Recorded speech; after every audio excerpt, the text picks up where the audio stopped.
Haleluya, puji nama Tuhan. Shalom. Pagi hari ini sama-sama kita akan mengharap Tuhan. Pagi hari ini sama-sama kita akan naikkan ucapan syukur kita. Tanggal 11 Juli 2020, saya percaya sesuatu yang baik Tuhan sedang sediakan bagi setiap kita yang percaya dan menanti-nantikan Dia.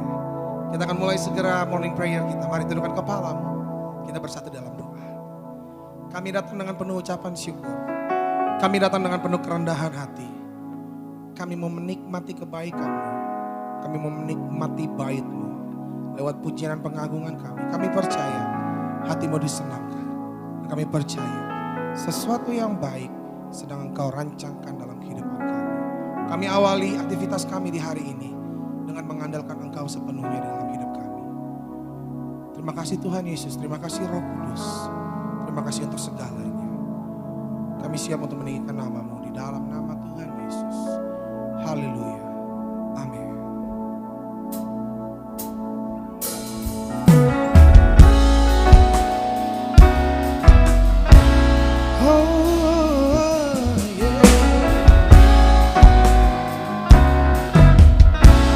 Dengan pujian ini bersama katakan. Because of who you are, I give you glory. Because of who you are, I give you praise.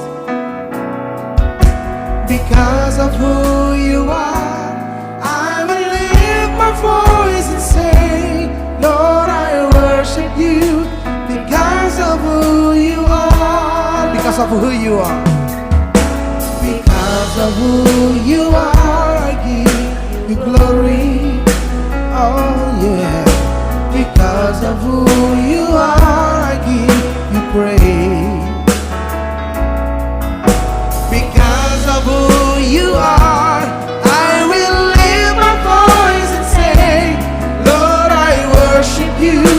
Because of who you are. Say, Lord, you are Jehovah Jireh, my provider. Jehovah Nissi, Lord, you reign in victory. Jehovah Shalom, my Prince of Peace. Lord, I worship you because of who you are. Oh yeah.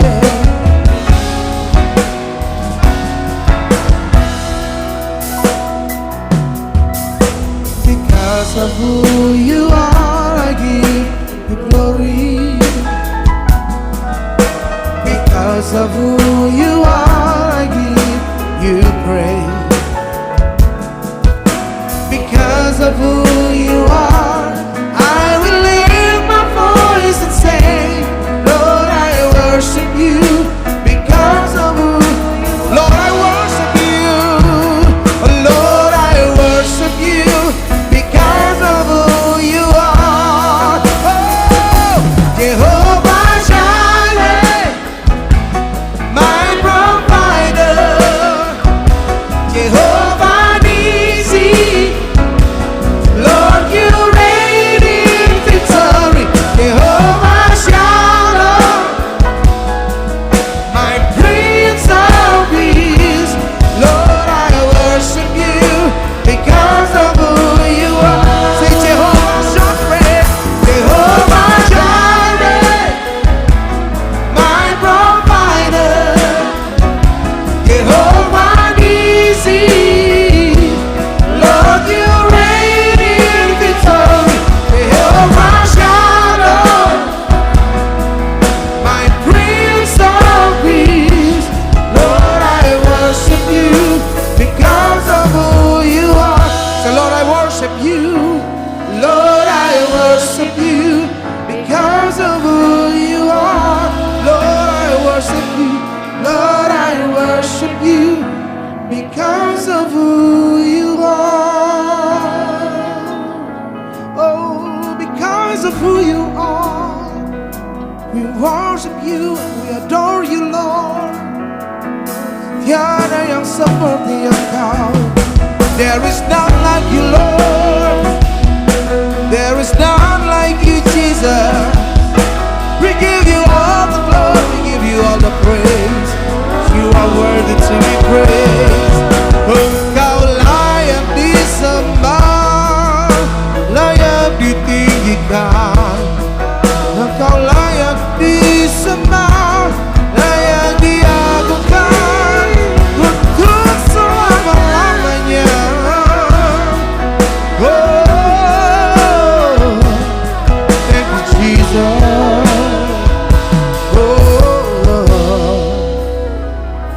Jehovah Jireh, my provider. Come on. Jehovah Nissi, Lord, you reign in victory. Jehovah Shalom, Prince of Peace, my Prince of Peace. Lord, I worship you because of who you are. One more time, come on. Jehovah Jireh, Jehovah Jireh, my provider. Jehovah Nissi, Lord, you reign. In victory. Jehovah Shalom, my Prince of Peace. Lord, I worship you because of who you are. Lord, I worship you because of who you are. Lord, I worship you because of who you are. Oh,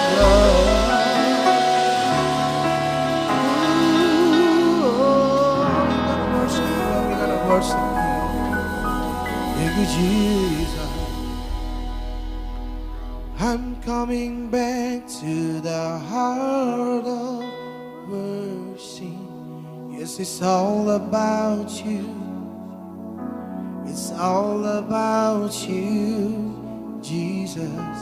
I'm sorry, Lord, for the things I made. Yes, it's all about you. It's all about you, Jesus. I'm coming back to the heart of worship, 'cause it's all about you. It's all about you, Jesus. I'm sorry, Lord, for the things I made it.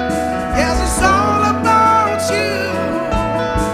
It's all about you. I'm coming back, come on. I'm coming back to the heart of worship, 'cause it's all about you. It's all about you. Sorry, Lord, for the things I made it, 'cause it's all about you.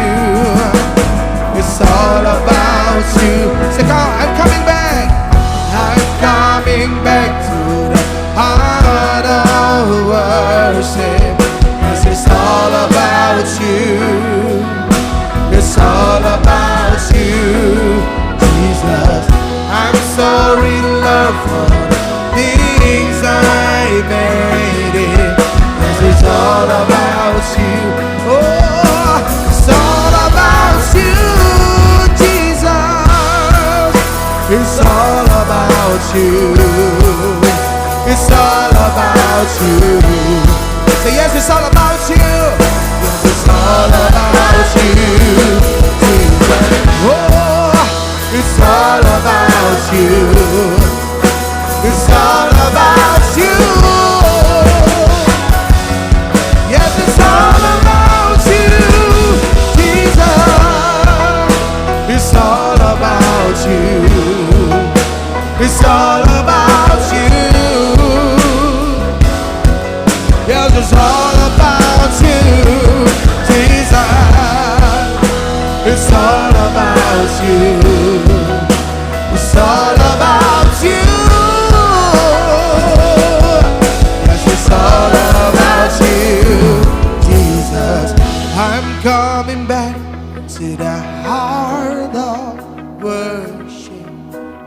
It's all about you. It's all about you, Jesus. I'm sorry, Lord, for the things I made it. 'Cause it's all about you. It's all about you, Jesus.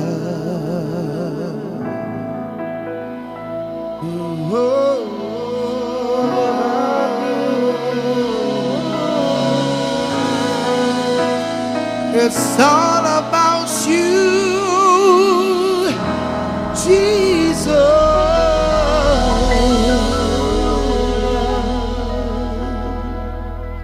Shalom saudara-saudara yang terkasih dalam Tuhan Yesus. Senang jumpa lagi dengan saudara dalam kesempatan sharing Family Morning Prayer kali ini.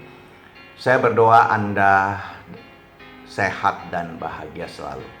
Ada pepatah kuno yang berkata, harta terutama manusia adalah kesehatan. Terus bersemangat dalam menghadapi masa pandemi COVID-19 ini, sebab kehancuran kita dimulai dari keputusasaan. Tapi orang yang beriman dan percaya kepada Tuhan, cirinya adalah orangnya bersemangat terus dan ulet. Dalam kondisi sekarang, jangan sampai kita jatuh ke dalam kesalahan terbesar yang biasa dilakukan oleh manusia, yaitu mengeluh, menggerutu, dan bersungut-sungut. Saudara-saudara, sebelum sharing firman kita hari ini, mari kita berdoa terlebih dahulu. Mari kita tundukkan kepala. Bapa di dalam surga, kami bersyukur atas anugerah dalam hidup kami. Hingga hari ini perlindungan, pertolongan, penyertaan, dan penyediaan-Mu atas roh tubuh jiwa kami sempurna. Terima kasih untuk kesempatan kami boleh merenungkan firman-Mu. Firman-Mu adalah sumber kehidupan, kekuatan, dan hikmat agar kami dapat mengenal-Mu, hidup selaras kehendak-Mu dan kebenaran-Mu. Roh Kudus, jamalah hati kami. Sucikan dan kuduskan hati kami agar dapat mengerti apa yang menjadi kehendak-Mu bagi hidup kami. Dalam nama Tuhan Yesus. Amin. Haleluya. Saudara, sharing firman Tuhan pagi hari ini akan kita ambil dari Mazmur 124 ayat 8. Pertolongan kita adalah dalam nama Tuhan yang menjadikan langit dan bumi. Katakan amin. Dalam masa kesulitan seperti masa pandemi COVID-19 ini, sudah terbukti semua kemajuan teknologi yang dicapai manusia tidak dapat menolong kita. Padahal hanya disebabkan oleh virus yang bahkan tidak terlihat oleh mata. Lalu, kepada siapa kita akan berseru dan minta pertolongan? Daud dalam Mazmurnya berseru, dari manakah akan datang pertolonganku? Pertolonganku ialah dari Tuhan yang menjadikan langit dan bumi. Amin. Maka saudara-saudara, kalau Tuhan yang menjadikan langit dan bumi dan segalanya termasuk kita manusia, pasti Tuhan punya cara bagaimana memperbaiki dan menolong bila ada sesuatu yang terjadi dengan ciptaannya. Tuhan menciptakan manusia menurut gambar dan rupa Allah dengan suatu tujuan, yaitu Tuhan ingin manusia hidup kudus, bahagia, serta sesuai dengan kehendak Tuhan, dan selalu memuliakan dan menyembah Tuhan. Tentunya di dalam sukacita dan bahagia. Tuhan juga memberikan kehendak bebas kepada kita. Nah, di sini awal muasalnya kita sering mulai mengalami masalah karena ketidakpekaan kita terhadap tuntunan dan suara Tuhan. Sering kita memutuskan sesuatu itu salah, tidak sesuai dengan rencana dan kehendak Tuhan. Tapi puji Tuhan, karena kasih-Nya yang begitu besar, Tuhan tetap setia dan mau menolong kita, menuntun kita kembali kepada jalan dan rencana Tuhan semula. Seperti mungkin sebuah mobil atau handphone, pabrik pembuatnya pasti memberikan garansi after sale service. Sebuah bentuk tanggung jawab mereka bahwa barang produknya ini ya dapat berfungsi dan dapat berguna sesuai dengan desain dan tujuan barang tersebut dibuat.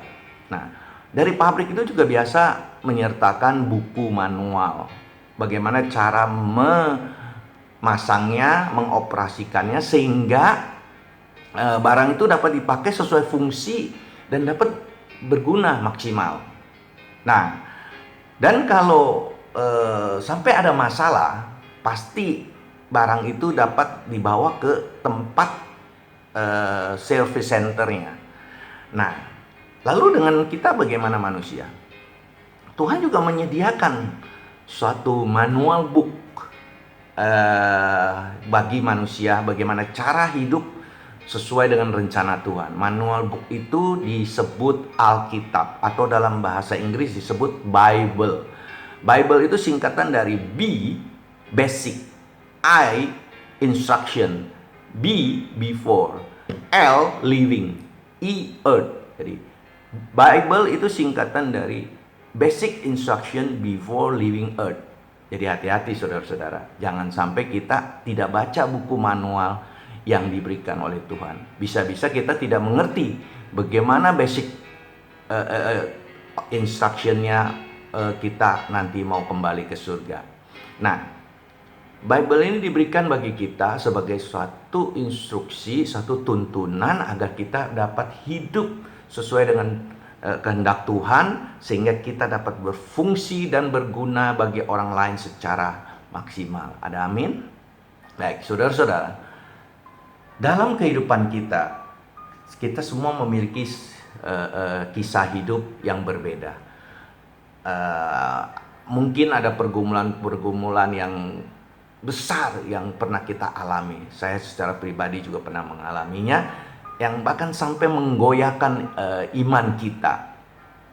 Kita punya masalah yang mungkin orang lain anggap ringan, tetapi bagi kita itu berat. Nah, karena itu setiap orang memiliki cara pandang dan kapasitasnya masing-masing dalam menghadapi masalah ini. Nah, saya yakin kita semua manusia memiliki masalah. Kalau ada Anda yang tidak memiliki masalah, tolong nanti saya mau belajar. Nah, ingatlah, walaupun kita memiliki masalah, tetapi Tuhan itu senantiasa bertanggung jawab atas Anda. Dia setia dan sungguh baik. Firman-Nya dalam Mazmur 100 ayat yang kelima, sebab Tuhan itu baik, kasih setianya untuk selama-lamanya, kesetiaannya itu tetap turun-temurun. Nah, saudara-saudara, saya berdoa hari ini Anda bisa ada take away yang sederhana yang dapat Anda terima dan dapat Anda lakukan dalam kehidupan Anda sehari-hari. Antara lain, pertama adalah bagaimana seharusnya sikap hidup orang percaya dalam menghadapi situasi, kondisi masa sulit seperti yang sekarang ini terjadi, ya. Nah, kedua, apakah pertolongan Tuhan selalu tepat pada waktunya? Nah, baik, kita akan bahas dimulai dari bagaimana sikap seorang percaya, ya, bahwa Tuhan itu mau menolong kita dalam satu masa di mana kita mengalami kesulitan, karena Tuhan mempunyai tanggung jawab atas hidup kita sebagai ciptaannya, dan karena kasih-Nya yang begitu besar, Tuhan yang menjadikan langit dan bumi dan segala isinya itu, Dialah Tuhan yang mau menolong Anda dan Tuhan dialah yang mengasihi ciptaannya. Kasih setianya untuk selama-lamanya dan kesetiaannya tetap turun-temurun. Oleh sebab itu yang pertama, sikap kita adalah satu, jangan putus asa. Ketika masalah datang dan kesulitan itu seringkali menjadikan kita putus asa, justru sebaliknya. Tuhan sudah ingatkan, jangan putus asa. Sesungguhnya sikap tersebut tuh bisa membuat kita itu makin terpuruk, karena ketika orang berputus asa itu dia cenderung biasanya itu menyalahkan orang lain. Dia mulai mengeluh, menggerutu, bersungut-sungut, kemudian dia nggak bisa mengendalikan dirinya dan juga merasa tidak mampu dalam segala apa yang dia kerjakan, sehingga apa saja yang dia lakukan itu pikirannya selalu negatif. Nah, Rasul Paulus dalam perjalanannya memberitakan Injil menghadapi begitu banyak tantangan, begitu banyak hal kesulitan yang dia lalui. Dan di 2 Korintus 4 ayat ke-8, Rasul Paulus memberikan nasihat kepada jemaat di Korintus. Katanya, dalam segala hal kami itu ditindas, namun tidak terjepit. Kami habis akal, namun tidak putus asa. Jadi masa-masa sulit seperti sekarang ini bisa membuat kita itu udah putus akal, habis akal. Maksudnya udah segala sesuatu sudah kita coba, tetapi masih belum bisa menyelesaikan masalah. Nah, disinilah tangan Tuhan akan bekerja.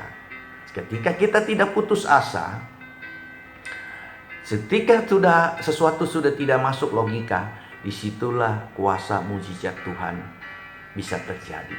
Nah, karena sudah nggak masuk akal, biasanya kita mengandalkan sesuatu yang juga tidak masuk akal, yaitu yang supranatural. Nah, yang supranatural ini datangnya dari siapa?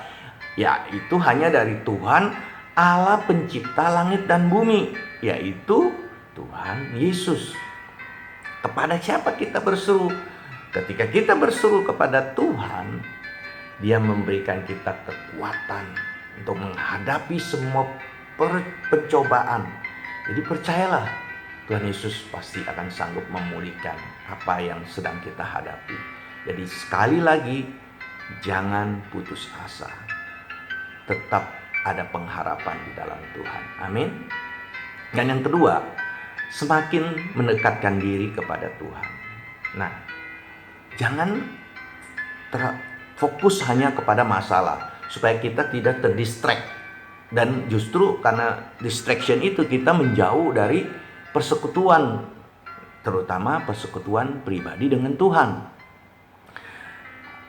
Kita tidak dapat berpikir jernih, sebab dasar kita berpikir itu bukan firman Tuhan, bukan kebenaran firman Tuhan. Semuanya berdasarkan logika, berdasarkan apa kata orang, apa kata ahli-ahli dan sebagainya, yang pada akhirnya mereka harus mengakui bahwa mereka itu juga tidak mengerti apa yang akan terjadi. Ada contoh seorang yang saleh yang mengalami begitu banyak kesulitan dan dicelah kiri kanan oleh temannya, oleh keluarganya dan sebagainya, tetapi dia tetap memiliki hati yang melekat pada Tuhan. Siapakah dia? Sekali lagi, orang itu adalah Ayub.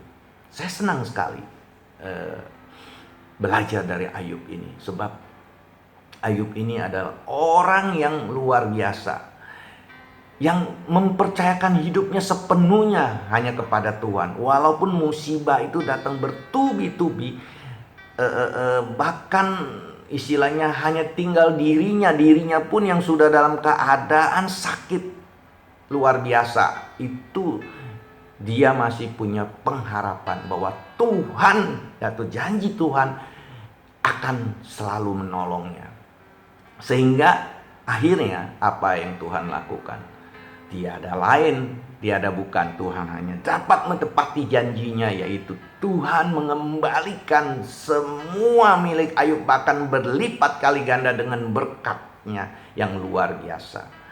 Nah, semoga kita juga memiliki kekuatan yang sama, hati yang tetap melekat seperti Ayub, agar kita dapat mengalami mujizat Tuhan pada akhirnya sesuai dengan waktu Tuhan. Nah, hal yang ketiga adalah tetap beriman. Nah, seperti juga saya pernah alami, karena banyaknya kesulitan, banyaknya masalah yang kita hadapi, iman kita itu seperti ban kempes. Karena di sana sini terjadi kebocoran. Kita bocor dalam hal keuangan, bocor dalam hal damai sejahtera, sukacita, kesehatan. Banyak yang membuat kita menjadi akhir seperti tawar hati kita. Padahal justru dalam kondisi kesulitan harusnya kita harus lebih beriman, betul nggak?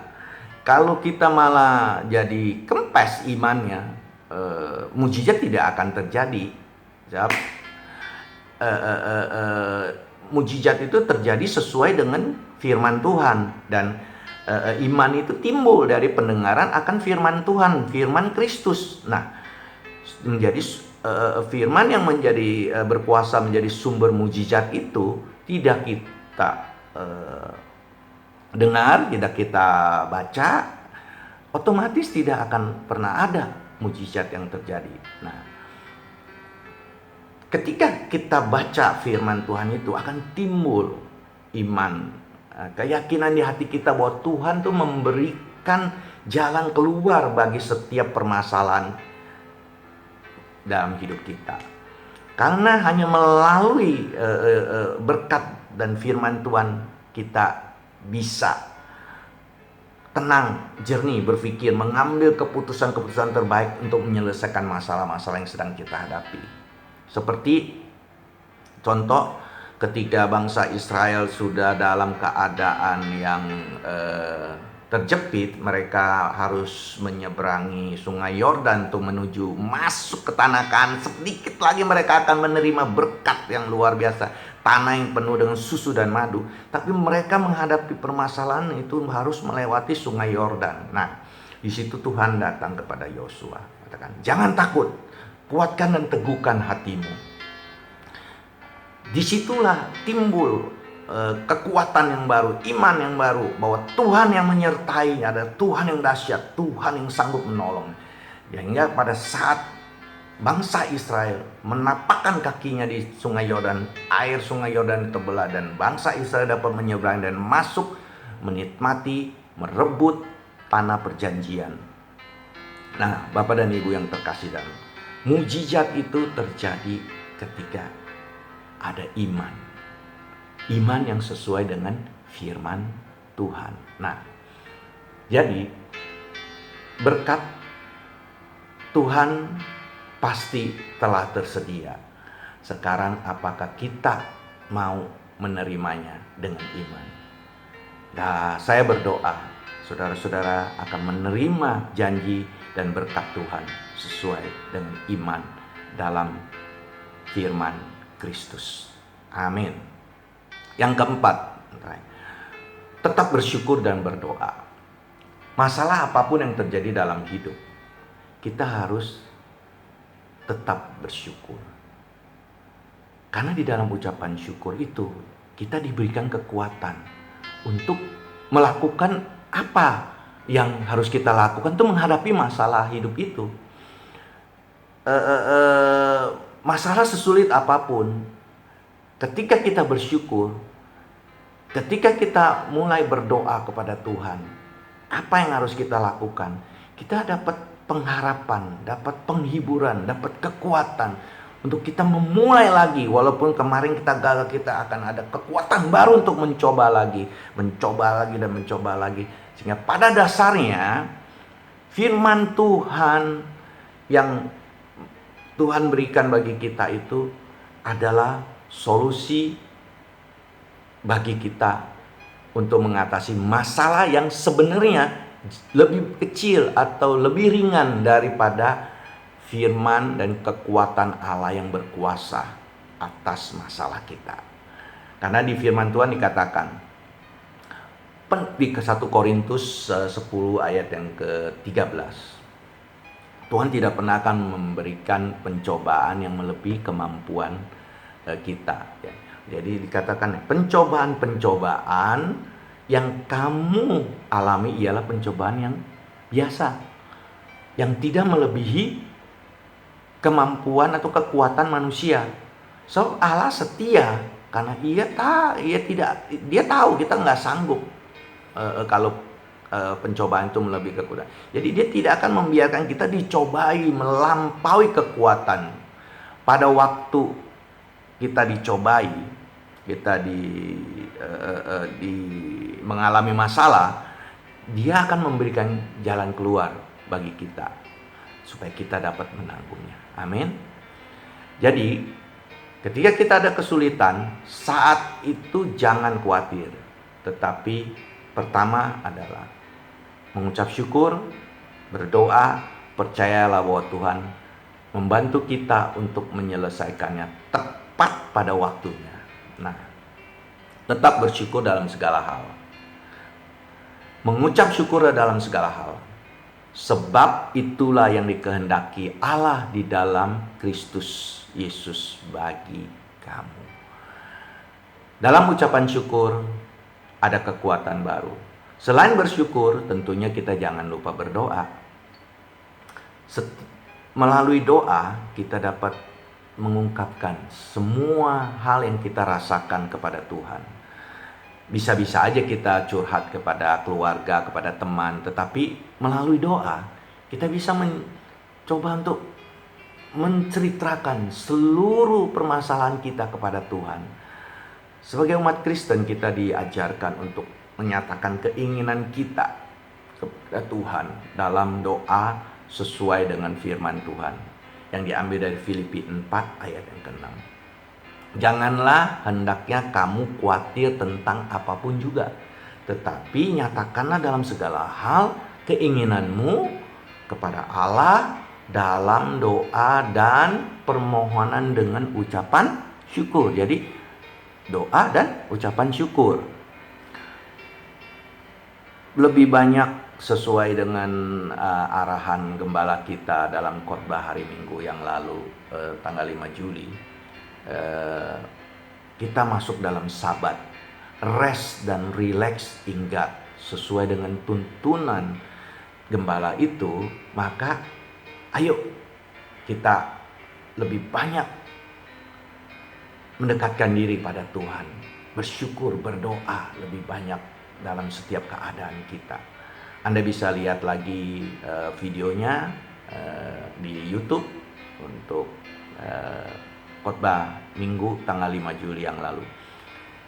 Jadi saudara-saudara, ketika kita mengalami masa-masa sulit, ingatlah selalu. 1, jangan putus asa. 2, semakin mendekatkan diri kepada Tuhan. Tetap beriman, teguhkan dan kuatkan hati. Jangan tawar hati. Tetap bersyukur dan berdoa. Sebab pertolongan kita hanya dari Tuhan pencipta langit dan bumi. Hanya Dia yang dapat menolong kita.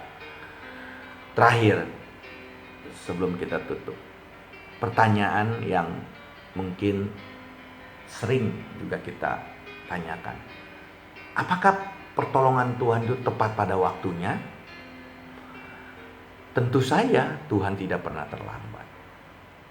Kita bisa belajar dari kisah Lazarus yang dibangkitkan dalam Yohanes 11 ayat 1-32.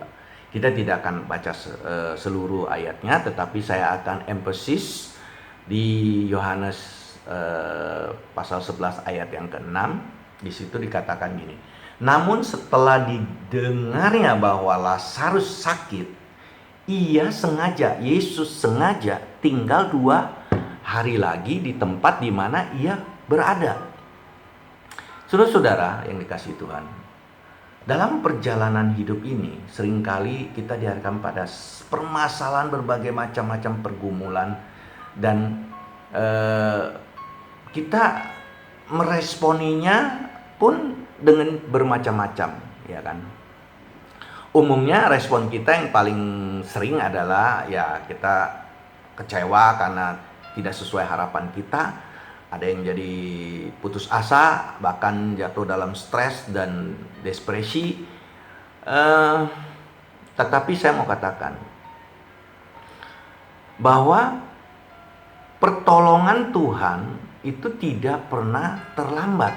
Nah, dalam kisah Lazarus ini, saudara-saudara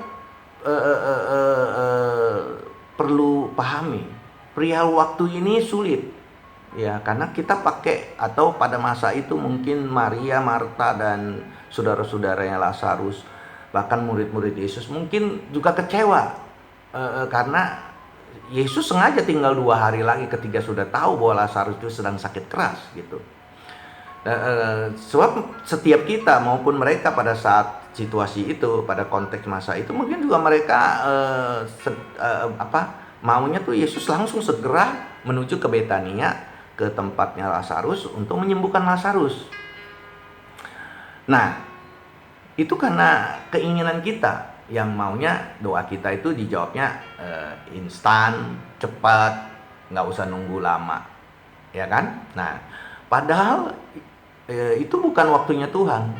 Nah, karena Tuhan punya rencana lain yang lebih luar biasa, ya kan? Tuhan punya rencana yang mungkin bagi kita nggak masuk akal. Nah, oleh sebab itu di firman Tuhan dikatakan di Mazmur 12 ayat ke-7 dikatakan janji Tuhan itu murni. Jadi Tuhan kalau udah mau berjanji melakukan sesuatu itu murni, semakin hari semakin terbukti. Ya, jadi dikatakan seperti bagaikan perak yang teruji 7 kali dimurnikan dalam dapur peleburan di tanah. Jadi kalau makin dilebur, makin dimurnikan, makin murni. Jadi janji firman Tuhan, pertolongan Tuhan itu makin hari makin nyata. Bukankah begitu yang kita alami dalam hidup kita? Kalau kita bisa ada sampai hari ini, bukankah tiap hari, tiap detik, tiap menit, tiap jam, tiap saat kita ini mengalami pertolongan mujizat Tuhan? Boleh bernapas dengan bebas, dan ini seperti saya pernah katakan, coba tanyakan pada orang yang mengalami COVID. Dia akan katakan, wah, ini adalah karunia, berkat yang luar biasa kita dapat bernafas dengan lega dan gratis. Nah, jadi setiap saat makin lama makin terbukti bahwa janji Tuhan, pertolongan Tuhan itu makin nyata dalam hidup kita. Pertolongan Tuhan itu tidak pernah terlambat, selalu tepat pada waktunya. Nah, bayangkan, mungkin saat itu juga Maria dan Marta akan berpikir begini, waduh, dia sedang mengalami masalah yang begitu berat, saudaranya Lazarus itu sedang sakit keras. Dan ketika dia mengirim orang untuk memberi kabar kepada Tuhan Yesus, ternyata Tuhan Yesus malah nggak mau datang langsung, malah tinggal 2 hari lebih lama. Nah, bagi semua orang, ya, ketika Tuhan Yesus itu datang, kedatangannya itu sudah terlambat. Tetapi bagi Tuhan Yesus, dia punya rencana lain yang luar biasa. Kalau dia datang 2 hari lebih awal, atau pada saat dipanggil dia langsung datang, dia hanya melakukan mujizat kesembuhan, yang dimana sudah begitu banyak orang yang disembuhkan dengan mujizat kesembuhan. Tetapi karena dia sengaja datang 2 hari lebih lambat, dia justru dapat melakukan mujizat yang jauh lebih besar, yaitu membangkitkan Lazarus dari kematian. Mujizat yang kita terima kalau kita menunggu waktunya Tuhan dan mengerti waktunya Tuhan, pasti jauh lebih besar daripada apa yang sanggup kita pikirkan. apa yang timbul dalam hati kita. Itu semua yang tidak pernah kita duga-duga, itu yang Tuhan berikan. Nah, tapi harus sesuai dengan waktunya Tuhan. Nah, begitu juga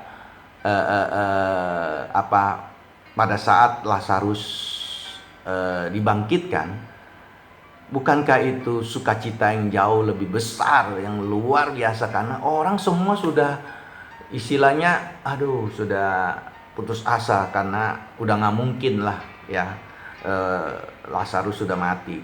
Tetapi oleh kasih karunia Tuhan, Lazarus dibangkitkan. Haleluya. Baik. Nah, saya percaya firman Tuhan hari ini boleh memberikan kita satu pemahaman yang lebih lagi mengenai apakah dalam kondisi situasi sekarang ini kita dapat mengalami pertolongan Tuhan, dan pertolongan Tuhan itu tepat pada waktunya. Yes, katakan ya dan amin. Mari kita tundukkan kepala. Bapa yang baik, kami bersyukur untuk firman-Mu Tuhan. Terima kasih kami terus boleh mengalami Tuhan kebaikan-kebaikan-Mu dalam hidup kami. Kami percaya firman-Mu yang berkuasa itu akan mengubahkan hidup kami, sehingga kami Tuhan boleh terus diberikan kekuatan untuk melakukan firman, dan kami dapat hidup mengandalkan pertolongan Tuhan dan mengalami mujizat dalam kehidupan kami sehari-hari. Kami berdoa bagi saudara-saudara kami yang dalam pergumulan, kekhawatiran, dan sedang mengalami masalah dalam kesehatan, ekonomi, keluarga, rumah tangga, usaha, pekerjaan. Kami berdoa dan berseru, pertolongan kami ialah di dalam Tuhan yang menjadikan langit dan bumi, yaitu di dalam Kristus Yesus. Kiranya Allah sumber pertolongan dan pengharapan memenuhi mereka, memenuhi kami semua dengan sukacita dan damai sejahtera dalam iman, supaya kekuatan Roh Kudus-Mu berlimpah-limpah dalam hidup kami, menuntun kami dalam pengharapan dalam Kristus Yesus. Kami bersyukur buat firman-Mu. Terima kasih untuk pimpinan Roh Kudus-Mu, dan kami berdoa biarlah Allah sumber damai sejahtera memberikan kami kekuatan agar kami dapat mampu mengatasi setiap permasalahan dengan pimpinan dan tuntunan dan pertolongan Roh Kudus-Mu. Dalam nama Tuhan Yesus. Amin. Terima kasih saudara-saudara. Sampai jumpa lagi dalam sharing berikutnya. God bless you all.